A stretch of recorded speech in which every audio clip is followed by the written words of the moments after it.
Good afternoon, everybody. Thank you for joining us today, May 7th. We'll get started with the webinar in just a moment. We'll let our attendees take a minute to log in and settle in.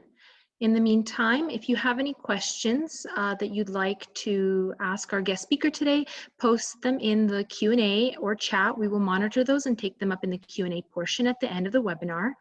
This webinar is being recorded and will be made available for viewing on our YouTube channel by the end of the day.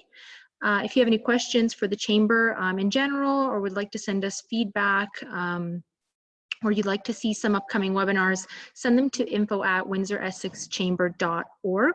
And for COVID updates and helpful resources, visit our website. We have a tab, COVID-19. As well, we do update our social media pages regularly, so follow us on Twitter, Facebook, and LinkedIn, Instagram.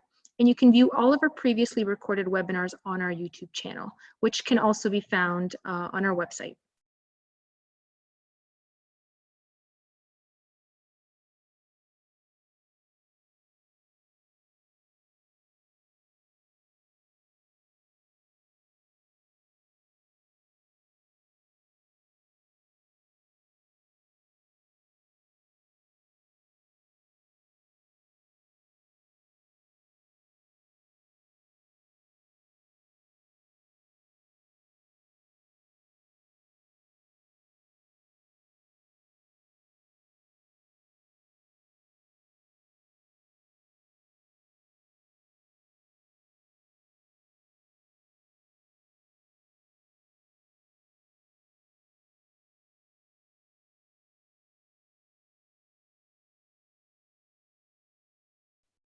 At this time, we will get started, so I will pass it on to our President and CEO, Rakesh Naidu.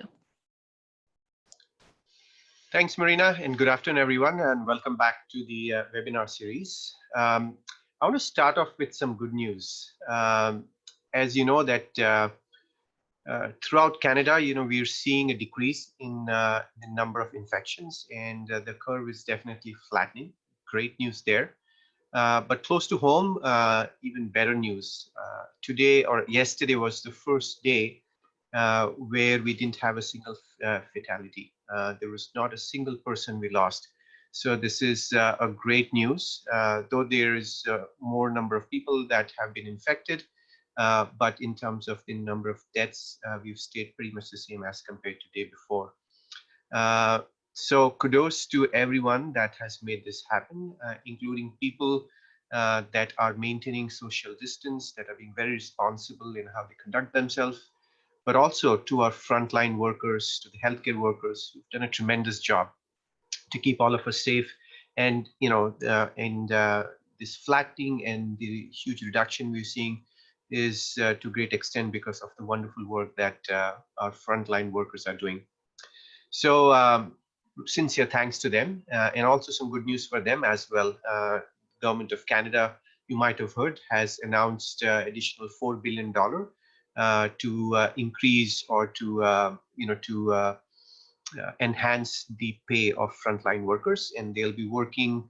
The federal government will be working in tandem with the provincial government to make sure that the frontline workers are benefiting from this additional, bonus that they'll be receiving.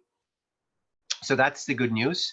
And then our economy is slowly but surely coming back on track. The government has announced certain measures in terms of health and safety guidelines, but also in terms of the sectors and the subsectors that will be opening up. As you know, some of these companies were open, some of the sectors were opened this week on Monday. And there is a plan to open a few more. So tomorrow, which is May the 8th, we will have nurseries and garden centers will open up. And this will be for in-store purchase and payments. Then on the 9th, the day after tomorrow, we will have hardware stores that will open up. And again, people can go in there and do in-store purchases. And then on May the 11th, we will have retail stores. Those that have street entrance, only those will be allowed to open up, and the condition is that they should be offering curbside pickup and delivery. Of course, in all these cases, the the guidelines that the government has provided to ensure health and safety has to be complied with. But surely there's a lot more sectors and subsectors that are now being opened up. And come May 11th, we'll see a lot more in terms of business activity. So our economy is opening up. And as we prepare to go back and open up our business and go back to work, a lot of questions are going to come up. A lot of concerns are going to come up, and we have to deal with a lot of uncertainty as well. One of the issues that everybody has been talking about is the overhead due to rent and the cost, and whether that is something that in the new normal with reduced business, whether businesses will be able to manage the overhead, and whether we need to provide them more assistance. As you know, the federal government and the provincial government have come up with new programs.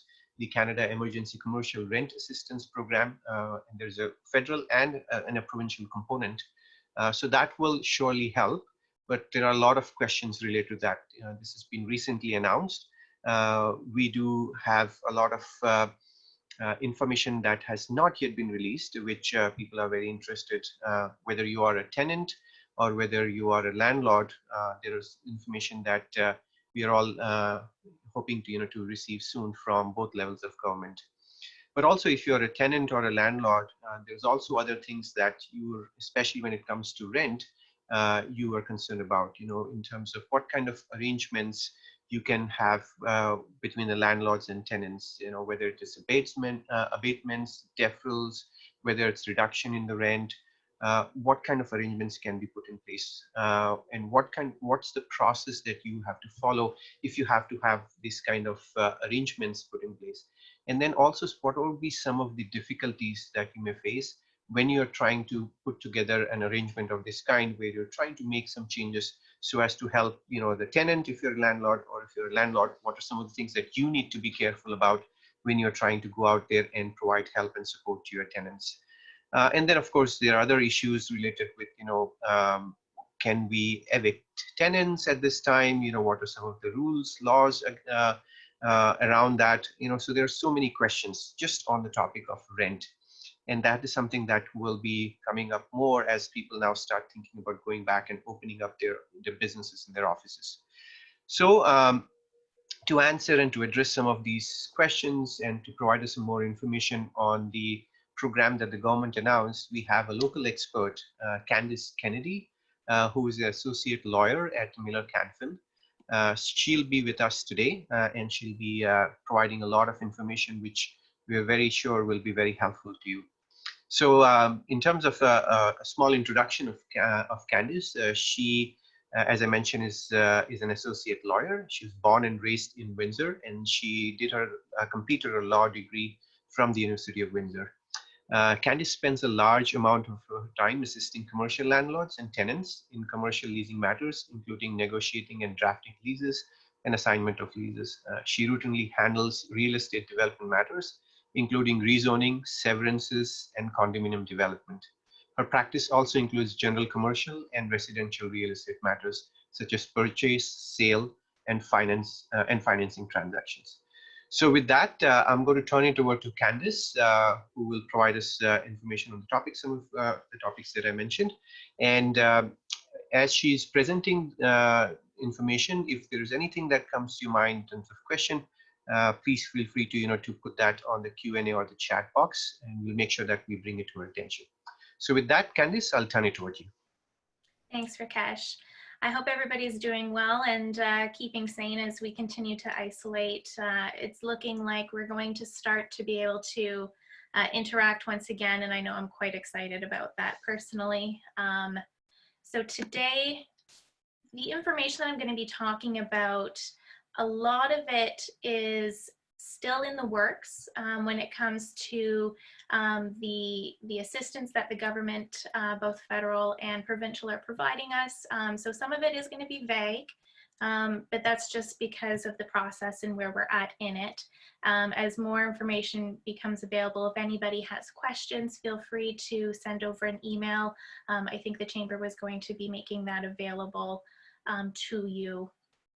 I want to start off, I guess, by just saying that things are changing day to day. And so I think a lot of the agreements and resolutions that landlords and tenants come to try and address what's going on are going to be fairly short term as well. And that's to provide you guys with some flexibility and some room to maneuver as new orders come down, bans are lifted, and restrictions become less restricted. You know, we're not going to be fully back to normal for quite some time, so we're still going to be making these arrangements. And I think going kind of week by week, month by month is probably going to be a good approach. In terms of assistance that is available, as I'm sure everybody knows, it's been out for a little bit now, is the Canada Emergency Business Account. And that is a program that the federal government is providing. It's a $40,000 interest-free loan to small businesses and not-for-profits to help cover their operating costs while their revenues have been reduced. And this is applied through the bank of whoever is borrowing this money. Now it is a loan, and so it will need to be repaid. But if you repay the balance on or before December 31st, 2022, up to 25% or up to $10,000 of the loan will be forgiven. So there's some benefit there that small businesses can find a little bit of relief if they are able to take on a little bit of debt. You know, that part of it will be forgiven. Some businesses are not in a position to be able to take on this debt, so some businesses are going to fall through the cracks. And as with anything that the government is offering, there are certain criteria that need to be met. So the business needed to be in operation before March 1st of this year. So if you just started your business after COVID-19 kind of really ramped up, then you're going to be out of luck, unfortunately, in terms of this particular relief. You have to have a federal tax registration, and you had to have filed employment income or your income tax for 2019. So once again, if you're a new 2020 business, you're going to not be captured by this relief. You have to have an active checking account with the institution that you're going to be using for your borrowing. And you can't have used the program before. And you have to intend to continue to operate your business and participate in some surveys that the government's going to want to conduct after everything is said and done. Now, these loans are meant to pay non-deferrable operating expenses such as payroll, your rent, utilities, insurance, property taxes, things like that. Not so much for dividends or increases in management compensation. So that's going to be one place that you could turn to, would be the federal government for that $40,000 loan. Now, there's still some open questions about if you don't use the full $40,000, what happens, things like that. But I think that's beyond the scope of what we're going to be looking at today. I just want to highlight that there is that option available to you. Other government assistance that is available, and that was just announced a couple of weeks ago, is the Canada Emergency Commercial Rent Assistance Program. And the federal government is partnering with all of the provinces in order to give non-essential small businesses the ability to work with their landlord to secure some rent breaks. Now, this is a voluntary program, and that's being administered by Canada Mortgage and Housing Corporation, the CMHC. So you apply through them, and a lot of information is posted on their website. I think a link will be made available to you if you wanted to take a look. As always, landlords and tenants must meet certain criteria to qualify. One of these criteria is there must be a valid and enforceable lease agreement in place. Now, what that means, we don't quite know right now. Does it include verbal agreements? Does it have to be written? We're not quite sure. And we're also not sure how the government is validating if this agreement is in place. Do you need to provide it to them? Is it just a statement that gets made in the documentation for this? We're not really sure. And I think that's probably something that's being worked out as we speak. Some requirements for landlords to qualify. So you're going to want to pay attention, landlords. Your tenant must be a small business, and your building doesn't need to be all commercial. You can have mixed and residential, but your commercial component of the building must be at least 30%. So if it's a small section of the building, you might not qualify. But having residential aspects to your building will not oust you from this relief.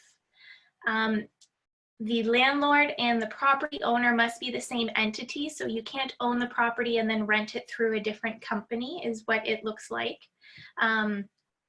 You must have a mortgage on the property. The federal government has indicated that alternative relief will be available if there is not a mortgage. We don't know what that looks like quite yet though, so you have to have a mortgage on the property for this particular relief. And you have to have declared rental income on your tax return for 2018 and 2019. So just like with the previous assistance, if this is a newly purchased property from 2020, then you might not qualify for this program. For tenants, you have some criteria to meet as well. Your monthly gross rent, so your gross rent would be your total rent payable, both basic and additional rent if it's split up. It can't exceed $50,000 per month. You must be a non-essential business that is either temporarily closed or experiencing a 70% or more drop from your pre-COVID-19 revenues. And there's a couple ways to determine how that drop, if that drop exists.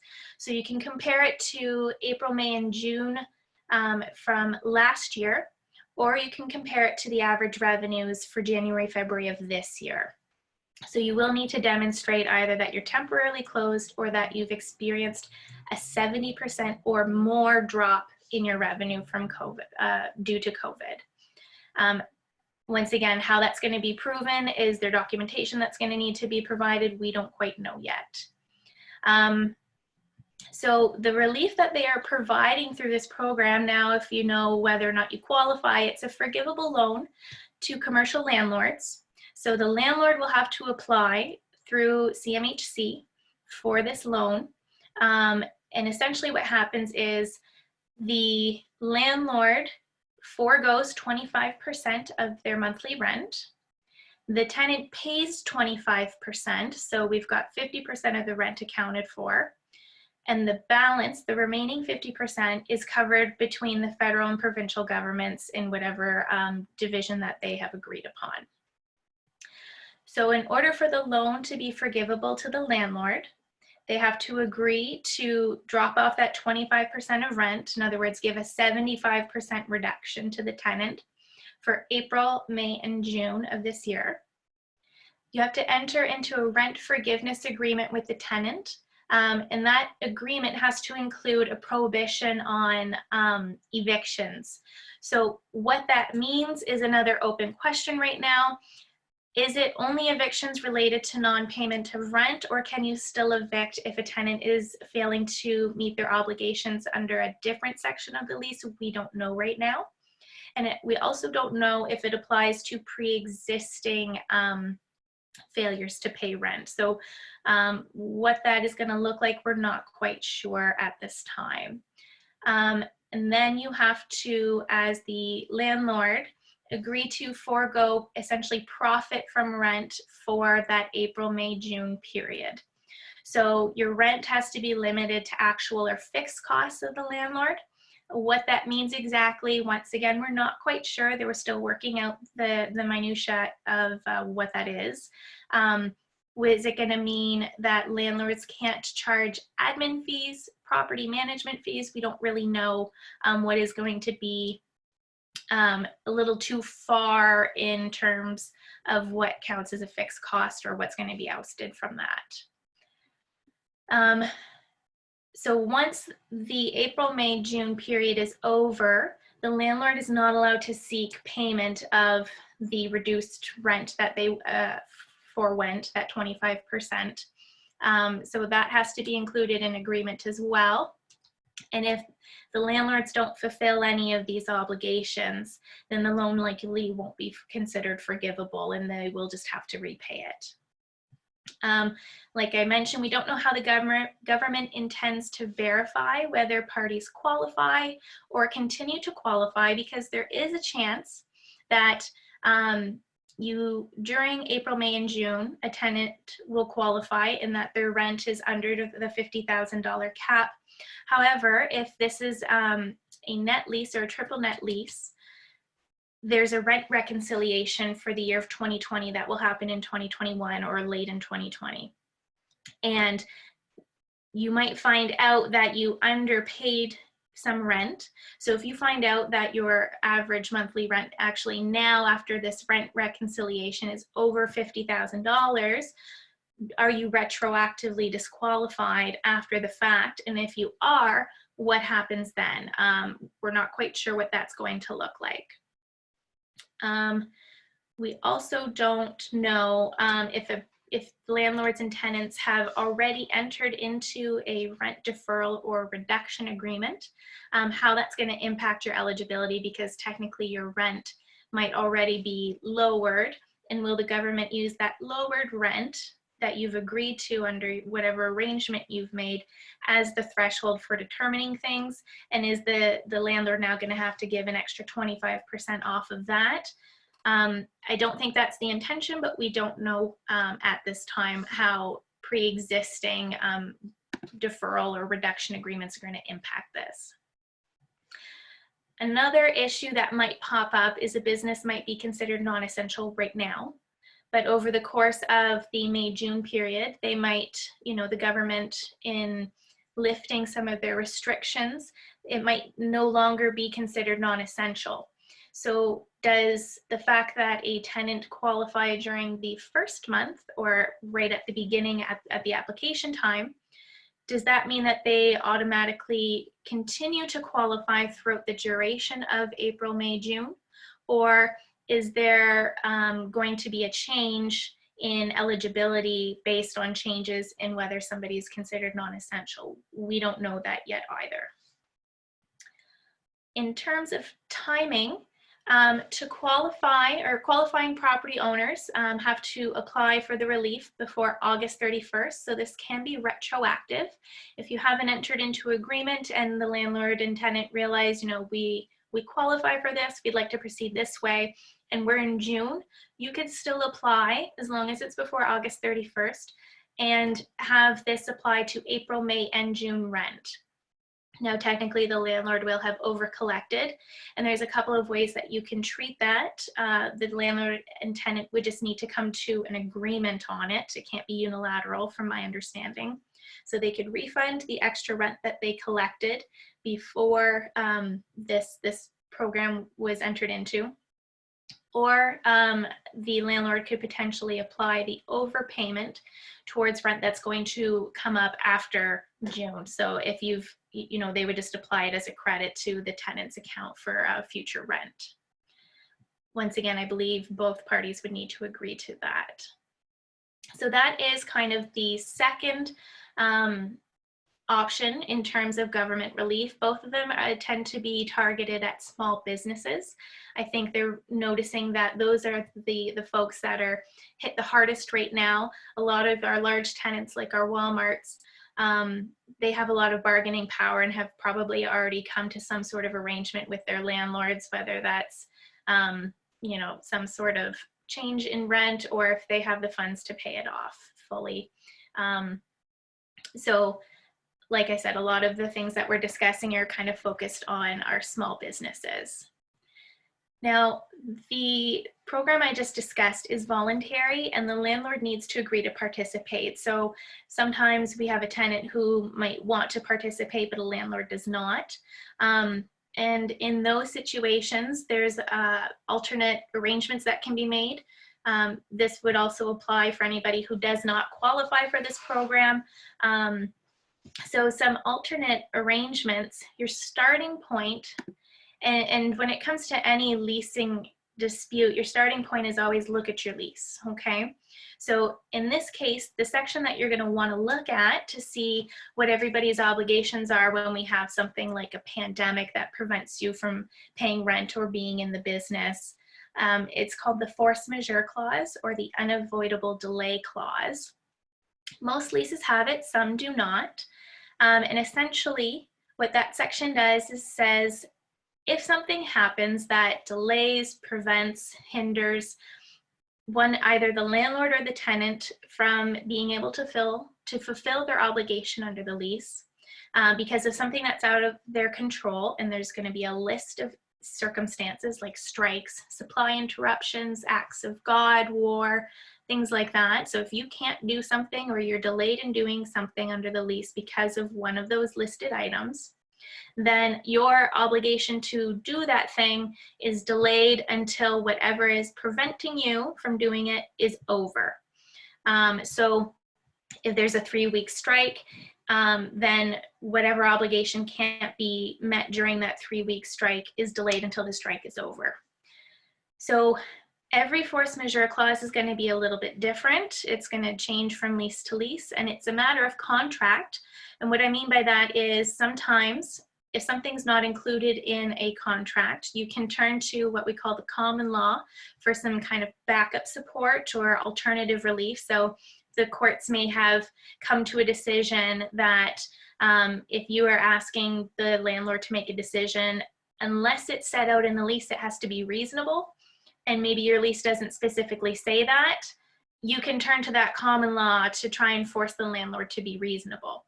That's not the case here. If you haven't included an issue in your list of circumstances that allow for the delay, then you're out of luck. You didn't think to put it in there. You can't rely on anything else to help you in avoiding, in this case, payment of rent. So if you didn't include a pandemic, an epidemic, if you didn't include government orders or issues that would stop you from meeting your obligations as a reason to not pay rent, then technically the landlord is probably, unless there's some other catch-all, probably allowed to force you to pay rent. And a lot of times in leases, you will actually see a statement that says, even though we've got this language in here that allows for some delay or avoiding an obligation, it never applies to rent. The tenant's always on the hook. So you're going to want to look at that force majeure or unavoidable delay clause and see what's in there, and see if there is a way for you to pause rent or avoid it altogether, or if you're on the landlord side of things, if you're stuck accepting that you're not going to get rent for the meantime, or if you are able to try and force payment of rent. Let me see here. It's kind of a difficult time right now because landlords don't really want to lose their tenants because the economy is a bit slower. So we're finding that a lot of parties are looking at their leases and seeing what their obligations are. And to be quite honest, even if your force majeure doesn't allow the tenant to avoid rent, a lot of landlords and tenants are coming to their own arrangements that provide for some sort of relief, because a little bit of rent is better than no rent and no tenant. A lot of landlords are finding. There are some instances where, you know, it's easy to find a replacement tenant and their landlords are okay to terminate the lease for non-payment, but that's not generally what we're seeing for the most part.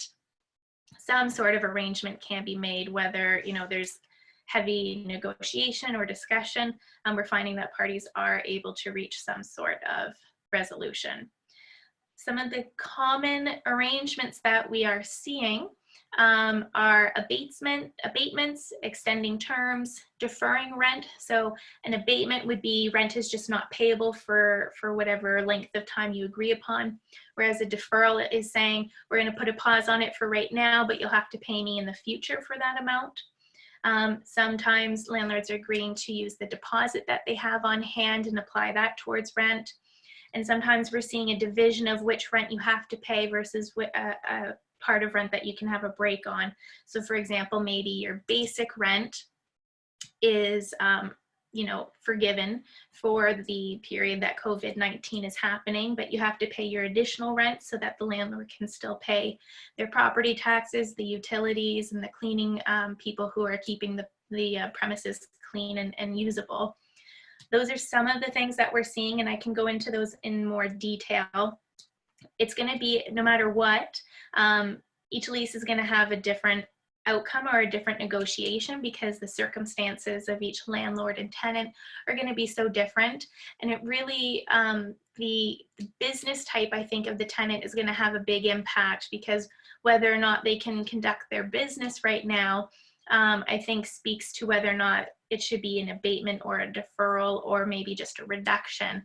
If you are able to still conduct your business, I think a landlord is going to say, I want to see some level of rent. If your business is minimized, maybe we come to an agreement about how much rent, but I'm going to be less willing to give you a full break because I know you've still got income coming in. Things like that are all going to play in to what kind of arrangement you come to. I think that it all comes down to having a dialogue and just speaking to one another about, what your concerns are, what your issues are, what is realistic in terms of what rent you can or can't pay, and what rent you can or cannot give a deferral on, depending on if you're a tenant or landlord, when you're allowed to resume business. So you're going to want to keep touching base frequently because things are changing so rapidly. Once again, as Rakesh mentioned at the beginning, we're starting to see some businesses open up pretty soon. So that's going to really change some of the arrangements that have been entered into to date, as people kind of reevaluate their ability to pay or not pay based on, income that's coming in once they reopen.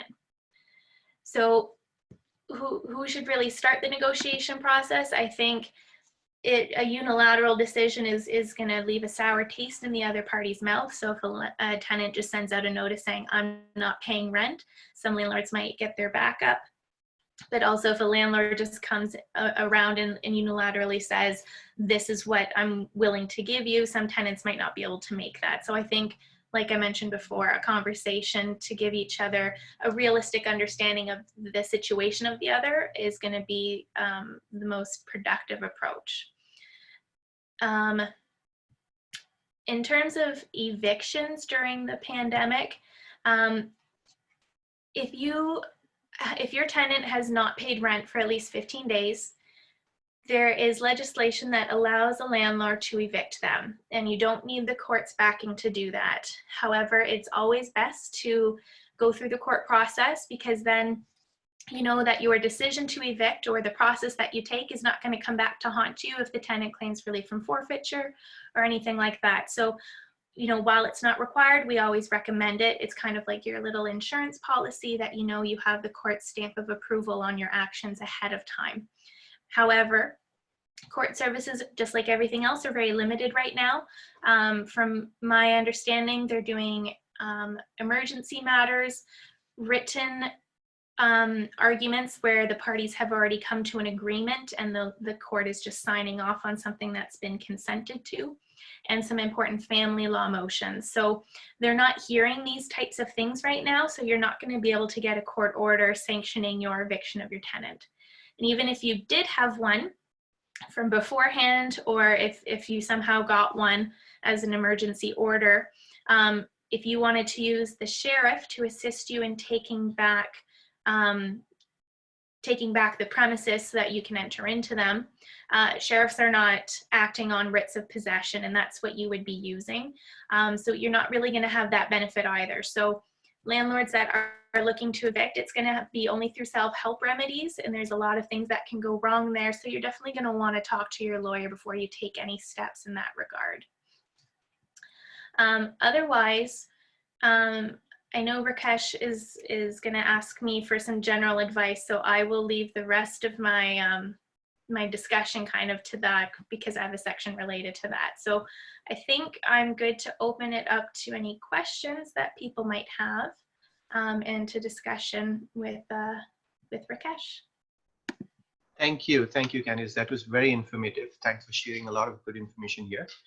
With the change in the business model that we're seeing with a lot of companies now, business owners looking at, offering more online, shopping opportunities, pivoting to different business models, shrinking their total, square footage, their footprint. There's a lot that's happening, which is impacting the real estate world. So what are some of the trends that you're seeing in the current, COVID-19 situation, and what are some of the things that you think we'll be seeing in the post-COVID-19 scenario? A lot of businesses, like you did mention, are switching to, they're adapting for curbside pickup. They're doing orders online. So I think that is something that we might see stick around for some time. So there might be a need for less floor space.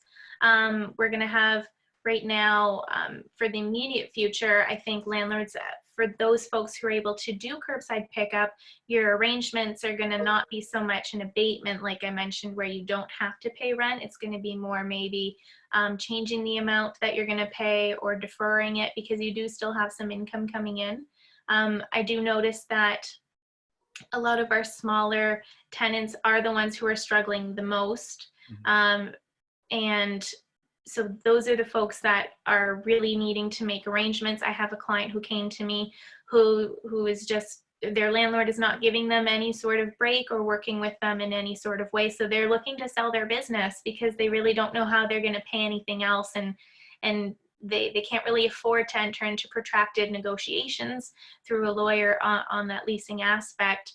So a lot of our smaller businesses are struggling the most, and hopefully these new rent assistance programs that are being offered by the government will help capture at least some of them. Thanks. And what are some of the general themes that you are coming across in terms of concerns that have been highlighted by both, the tenants and the landlords? And what are some of the advice that you have for both tenants and landlords? So a lot of folks are wondering, are things going to return to normal as we consider it? And I think the answer is going to be no. And what is the landscape of the lease going to look like afterwards? When it comes to returning to normal business, there's so many different arrangements that you can make. These agreements that I was discussing are so customizable. You're going to want to really sit down and figure out what works best for you. Abatements, how long does it go on for? Let's enter into a month to month and check in at the end of May, because things might have changed so much over that period of time that June is a whole new landscape, and maybe I can pay my rent, or maybe I'm able to open up for business again, whereas I wasn't in May. So you're going to want to do short-term, I think, agreements and revisit them frequently. A difficulty that a lot of people, I think, are going to face is the question of, when is COVID-19 considered over? Is it when the federal government or the provincial government kind of lifts the state of emergency? Is it when that particular tenant is able to open back up for business? So for nurseries, it might be tomorrow. When does rent start to become payable again? So you're going to want to agree, I think, on a specific criteria to be met, so that you can avoid litigation in the future about disagreements over when rent starts to be repayable. There's also customizations you can make about when, how rent becomes payable when everybody returns to work. Is there going to be a period of time when maybe you slowly ease into it? Maybe your first month you don't pay all of your rent, and then your second month you pay a little bit more, third month a little bit more, until you reach 100% of rent, because your revenue might not be the same. Just because you're open, you might not be at 100% capacity again as a tenant. But landlords are going to want to encourage that the tenant stays there and is able to open and get back to business. So you don't want to drain them, I think, by trying to force full rent in the meantime. I think it's to both sides' benefit to come to some sort of agreement, so you've got a tenant in there when things get back to normal, quote unquote. Thanks for that. And you mentioned about the Canada Emergency Commercial Rent Assistance Program. So, and you mentioned that it is, of course, an optional thing, so landlord can choose to participate or not. But in the event, let's say that there is a landlord that chooses to participate, and the landlord has a multi-unit building, or let's say a strip plaza with multiple tenants. Can the landlord be selective in terms of who they want to work with or whom they want to offer the benefit? Can they pick some tenants and opt out from providing benefit to some other tenants, or in the same property they have to provide it to everyone? That's a really good question, and I think that's something that's not been made clear right now. We know that a criteria to be met is that there has to be a mortgage on the property. So is CMHC using that mortgage as the factor that they consider? If it is, then it would be one mortgage would apply to the entire building, and you might be stuck applying it to all tenants. On the other hand, if it's on a lease by lease basis, because you still need to prove you have a valid lease in place as a criteria, then it's going to be on a tenant by tenant basis. So we really don't know yet, and I think it depends on where the focus is in terms of criteria. Mm-hmm. Yeah, and the government did come back and clarify that the program is now applicable to non-mortgage property as well. So that was a recent clarification they made. I didn't see that when I was researching last night to get the updated information. So thank you for clarifying. Yeah, it was in one of those sessions where the federal ministers were doing a briefing, and the question was specific about this, and they clarified. The minister clarified that it's now maybe earlier it was not, but now they have included even non-mortgage properties. Oh, I think that'll make things a lot simpler, because I think a lot of our smaller businesses, the landlords owning those smaller buildings might have owned it for years and years and not have a mortgage on it. So I think that'll broaden who it applies to. That's fantastic. Right, I agree. And you mentioned about that the landlords can possibly offer maybe rent deferrals or abatements for a portion of the rent, but some rent may have to be covered. What about rent or portion of rent that is because of common fees, that portion? And because even in the current situation, let's say there are offices that are in a building where it is being partially used, where from 100% occupancy it is down to maybe say 25% occupancy. Most of the people are working from home, only partially the employees are back. In that case, can the tenant go back to the landlord and ask for a reduction in the common fees? I think that's certainly something that they could ask for. Whether or not it's something that ends up being agreed to in the end is going to be determined by the different party situations and what they're willing to give and take. But I think it's certainly something that the tenant could ask for. If I'm not adding to the utilities, I'm not benefiting from the common areas or garbage removal, things like that, then why would I pay for it? Mm-hmm. On the other hand, those tenants that are still in there, they're working, are going to say, I don't know if I can bear the cost of this all by myself. So it's all going to come down to the negotiations directly between landlord and tenant. Mm-hmm. Mm-hmm. Yeah, and with as we discussed, the business models are changing, right? So maybe there is a business that earlier on was not offering a certain product or a service, but now in the as they come back, they would have come up with a new idea or a new product, or maybe now it's more partially online, partially it is brick and mortar. Change in business model may necessitate a change in zoning potentially. How do small business address this? Because on one side there's a pressure to to get going, and if the building doesn't necessarily have the right zoning for their new business or new business model, then that puts them back, because now that whole process will need to happen. So in this case, one is the timeline, the process, but also who in this situation would apply for rezoning if required. And once again, that comes down to whatever's in your lease. Some leases say that the landlord will assist. Some say that the tenant is fully responsible for it. Your lease is probably going to have a use provision that specifically says what you can and can't do in there. And if this new use is outside of what's in your lease, you're going to have to negotiate something with your landlord and probably get their consent before you can go through with that. So part of the process might be a lease amending agreement that says, yes, our initial lease said that you can only use it for a retail business, but now you want to add in this extra thing. You know, as landlord, I agree to that, and here's how we're going to go about doing that. So maybe there's a period of time where there's an adjustment period while the tenant does all their applications. One thing to keep in mind is that towns and cities, their municipal services are probably behind because they're minimal staffing. So it might take longer to get that application through, and you're going to want to keep that in mind when you're setting out your timelines in that agreement. Mm-hmm. Mm-hmm. Thanks. And with the new guidelines and all the compliance requirements, health and safety requirements that are now been announced, and companies and business owners will have to comply with that.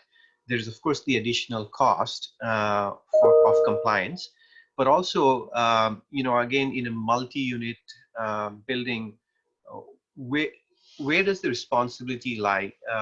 Is the responsibility to comply with the tenant for that particular unit, or is it the landlord that has to comply with the guidelines? For example, ensuring that there is availability of hand sanitizer in the right places and so on. So who actually owns the responsibility for compliance?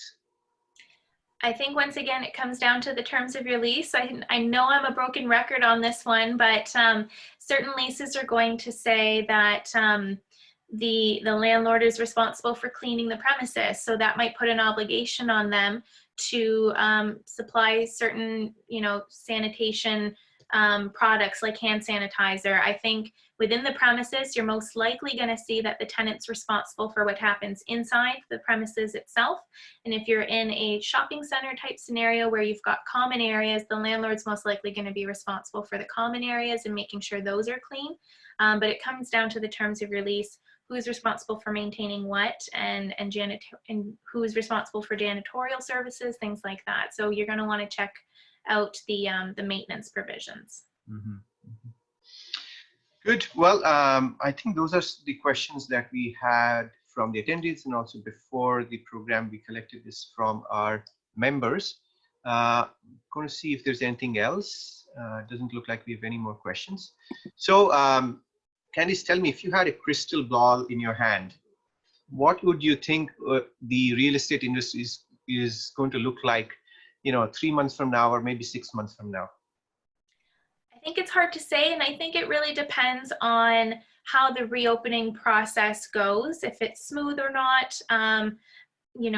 People are always looking for new space. If the economy is slowed down, there's going to be less demand, and landlords are going to really want to be hanging on to the tenants that they have now. But I'm hopeful, and I don't know if that's for selfish reasons, because I just want things to work out, but I think we're going to be okay. Mm-hmm. And any projections that you have come across in terms of potential decline in either the sales or in terms of the value of properties? Anything that has come to your attention in terms of what is likely to happen? What I'm seeing right now is things seem to be staying fairly consistent so far. We haven't really seen a drop. The procedures obviously are different. I've seen some houses, in order to go through it, you need to put in an offer first along with a deposit in order to just view it, whereas before you would just go through in an open house or signing waivers. But that's not stopping people from putting things on the market. There's still a large supply out there available, and I haven't really seen, like I said, drops in prices. Things that were selling in January are still being listed for similar prices. Mm-hmm. Well, that's a good news, and hope the market stays robust, because we're definitely going to come out of this, and we will recover, and we'll be back on our tracks, and the economy will be strong. It may not happen immediately, but we'll definitely get back to that. So real estate is a big contributor to the GDP and to our economy. So we're hoping that it continues to remain strong and robust. Well, thanks so much, Candice, for being here with us and for sharing very valuable information. This has been very useful for us. A lot of questions that we had, you've answered. And there's more information coming, as you rightly pointed, for of the Canada Emergency Rent Relief Assistance Program. So we'll keep an eye out on that, and we'll ensure that the information as we receive, we will upload on our website as well.